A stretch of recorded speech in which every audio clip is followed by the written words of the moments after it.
இது என்ன வண்டினா scooty pep வண்டி. இந்த வண்டி என்ன சர்வீஸு சில வேலைக்கு வந்துச்சு. அதில் ஒரு வேலை என்னென்னா பிரேக் ஷூ மாற்றுறது.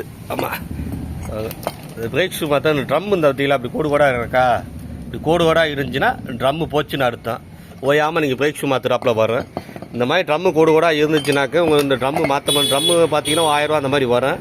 மாற்ற உங்களுக்கு தோது இல்லை, இப்போதைக்கு வசதி இல்லை அப்படின்னாக்க ஷூ வந்து இந்த ஷூ வாங்கி போடுங்க, கொஞ்சம் நல்லா இதாக இருக்குது. இதெல்லாம் எக்ஸலுக்குள்ள ஷூ, சூப்பர் எக்ஸலுக்குள்ள ஷூ ஒரிஜினலே வாங்கி போடுங்க, ஒரிஜினல் நல்லா இருக்குது. ஸ்கூட்டி பெப்புக்குன்னு பிரேக் ஷூ வரும். அது எப்படின்னாக்க இதில் கொஞ்சம் ஒடுக்கமாக வரும். சூப்பர் எக்ஸலுக்குள்ள ஷூ வந்து கொஞ்சம் அகலமாக வரும். அதனால வந்து ட்ரம்மு போச்சு, இந்த கோடு கோடாக விழுந்துச்சு, போயாமல் ஷூ மாற்றுறப்ப இருக்குன்னா நீங்கள் சூப்பர் எக்ஸலுக்குள்ள ஒரிஜினல் ஷூ வாங்கி போடுங்க, கொஞ்சம் லைஃப் வரும், கொஞ்சம் நல்லாவும் இருக்குது. ஆமாம், இன்னொன்று என்னென்னா பிரேக் ஷூ மாற்றி தண்ணியில் நீங்கள் இறக்குனீங்கன்னா மறுபடியும் ஷூ போத்தான் செய்யும். இந்த வண்டி சூப்பர் எக்ஸலுக்கு இருக்குன்னா கொஞ்சம் தாவாக இருக்குது. பிரேக் ஷூ கொஞ்சம் அடிப்பு ரொம்ப கீழே இறங்கி இருக்குங்க, அதனால தண்ணி ஈஸியாக இறங்கிடும். அதனால் அது பிரேக் ஷூ மாற்ற பஸ்ஸுங்களா மழை தண்ணியில் ஓட்டினீங்களா மறுபடியும் நீங்கள் மாற்றி தான் ஆகணும். அது தக்கன நீங்கள் வண்டியை யூஸ் பண்ணிக்கணுங்க. தக்கன இப்போ தான் பிரேக் ஷூ மாற்றணும், மறுபடியும் மாற்றணுமாங்கன்னு எங்கேயும் கேட்டுறாங்க. மழை தண்ணியில் இறக்குனீங்கன்னா கண்டிப்பான முறையில் பிரேக் ஷூ போத்தான் செய்யும். உங்கள் ட்ரம்மு கோடு கோடாக இருந்துச்சு, ஓயாமல் ஷூ மாற்ற இருந்துச்சுன்னா எக்ஸல் ஷூ வாங்கி போடுங்க. ஸ்கூட்டி பெப்புக்குன்னு தனியாக ஷூ இருக்குது. அந்த ஷூ என்ன கொஞ்சம் ரேட்டு கூட வரும். ஆனால் ட்ரம்மு போனதுக்கு நீங்கள் எக்ஸல் ஷூ வாங்கி போட்டிங்கன்னா தான் நல்லாயிருக்கும். இந்த வண்டி வந்து சர்வீஸு ஸ்கூட்டி பெப்பு தான். சர்வீஸ் இந்த மாதிரி ஸ்கூட்டி பெப்பு வந்துச்சுன்னா இந்த மாதிரி கழட்டி பண்ணுங்கள். கழட்டி பண்ணிங்கன்னா தான் உங்களுக்கு இந்த உள்ள மண்ணுங்கன்னு எல்லாம் போகும். ஆனால் இது வந்து வாட்டர் சர்வீஸில் இந்த மாதிரி கழட்டி பண்ண மாட்டாங்க பெரும்பாலும்.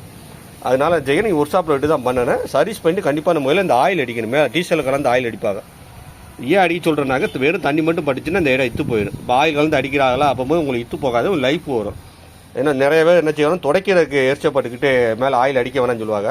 ஆனால் ஆயில் அடிக்கிறது தான் வண்டிக்கு சேஃப்டி. ஆமாம், ஒட்டே அடித்து சும்மா டீசல் கலந்து அடிச்சிக்கினாலே போதும், வண்டி நல்லாயிருக்கும். ஒரு டைம் துடைச்சாலே போதும். அது எங்கே உங்களுக்கு அதிகம் துடைக்க முடியாமல் போகுதுனாக்க இந்த காருக்கு அடிக்கிற இடத்துல அடிச்சிங்கன்னா அவங்களுக்கு வந்து கீழே வந்து இது காருக்கு வந்து அடியில் இன்ஜின் அடிப்பது வந்து ஆயில் தான் பெரும்பாலும் அடிப்பாங்க. அப்போ அதே பைக்கு அடிச்சுட்டானா அவங்க துடைக்கிறது சிரமமாக போயிடும். அதனால சரி பெரும்பாலும் அவ்வளோ குறை சொல்லல, பைக்கு மட்டும் சர்வீஸ் பண்ணுற இடத்துல பெரும்பாலும் பண்ணுங்கள். வண்டி நல்லா இல்லாட்டி காருக்கு அடிக்கிற இடத்துல அடிக்கிறதுனால அடிங்க. அவங்கள்ட்ட விவரம் சொல்லுங்கள், எனக்கு அதிகமாக ஆயில் அடிச்சிட வேணா, இந்த டீசல் கொஞ்சம் அதிகமாக கலந்து அடிக்கினா அவங்க செஞ்சு கொடுப்பாங்க. ஒரு சின்ன தகவல். நன்றி, வணக்கம்.